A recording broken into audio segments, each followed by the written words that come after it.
že jste viděli ty tanky.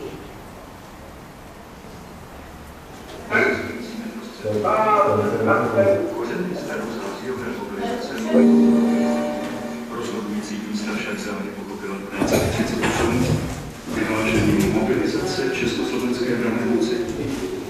Tato mimořádně významná událost našich dějin znamenala ráznou reakci na válečné ohrožení ze strany nacistické třetí říše. Rychlý a zdařený průběh mobilizace zajistil tehdejšímu Československu doslova světovou proslulost. V následujících napjatých dnech se zhodnotilo úsilí a nasazení, s nímž se Aziálem, až nacisté začnou podporovat své výroky. Velmi tomu přispěla i veřejnost naprostou nezbytností mezinárodní situaci, které se neustále přijela koncepce strany. Za jejím rámci byla začleněna klasických pěší. V pěchotě patřily též cyklistické prapory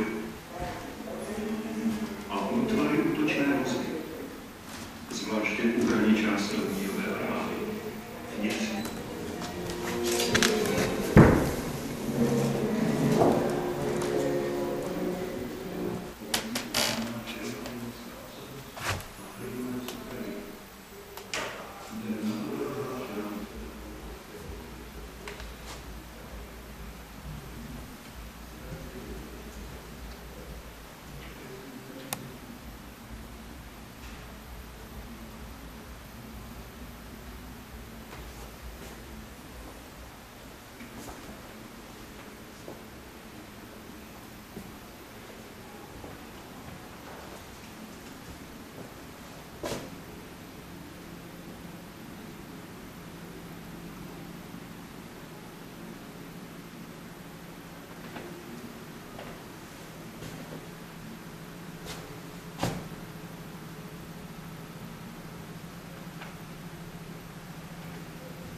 My to měli všichni, to měli Němci i Sáci. Ty brade, co to je? Co dostat?